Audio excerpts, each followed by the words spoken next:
తనకు తాను burning star అని బిరుదు చేసుకుని ఫేస్బుక్ లో ఒకప్పుడు సంపూర్ణేష్ బాబు వేసిన వేషాలు చూసి జనాలు నవ్వుకున్నారు. కానీ అతన్ని అంత సీరియస్ గా తీసుకోలేదు. కానీ రాజమౌళి సైతం పట్టించుకునేసరికి జనాలకు కూడా సంపు మీద ఫోకస్ పెరిగింది. పిచ్చ కామెడీ సినిమా అయిన హృదయకాలయం సీరియస్ గా హిట్ అయిపోయి సంపు బాబుకి టాలీవుడ్ లో చోటిచ్చింది. అయితే సింగం 1, 2, 3 దెబ్బకు మళ్ళీ బాబు నేల మీదకి దిగిపోయాడు. కొన్ని సినిమాల్లో కామియో రోల్ చేసినా అతన్ని పెద్దగా పట్టించుకోలేదు. సంపు హీరోగా కొబ్బరిమట్ట పేరుతో ఇంకో సినిమా వస్తుందంటే కూడా లైట్ తీసుకున్నారు. కానీ కొబ్బరిమట్ట టీజర్ రిలీజ్ అయ్యాక సీన్ మారిపోయింది. టీజర్ లో నిమిషానికి పైగా నిడివిలో నాన్ స్టాప్ డైలాగ్ చెప్పి టాలీవుడ్ కు దిమ్మ తిరిగే షాక్ ఇచ్చాడు సంపు. కేవలం ఒక్క రోజులోనే ఈ టీజర్ ను 3 లక్షల మంది చూడడం అంటే చిన్న విషయం కాదు. కొబ్బరిమట్ట టీం ప్రచారం చేసుకుంటున్నట్లు చిన్న సినిమాలో ఇది నవ్వుతో అన్న రికార్డే.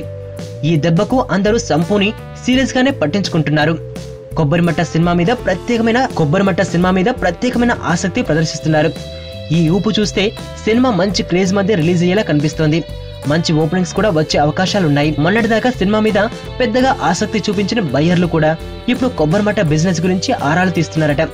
మొత్తానికి హృదయకాలయం తర్వాత మరోసారి సంపు సెన్సేషన్ క్రియేట్ చేసేలా కనిపిస్తున్నాడు. వైలెన్స్ లేకుండా చూడగలిగే లవ్ స్టోరీలు ఎప్పుడు వస్తాయి కదా.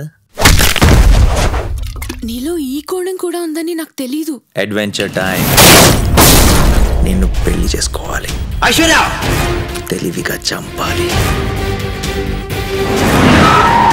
నాకు తెలిసి ఒక్కడే శత్రువు ఉన్నాడు. నేరం బయటపడే ఛాన్సే లేదు.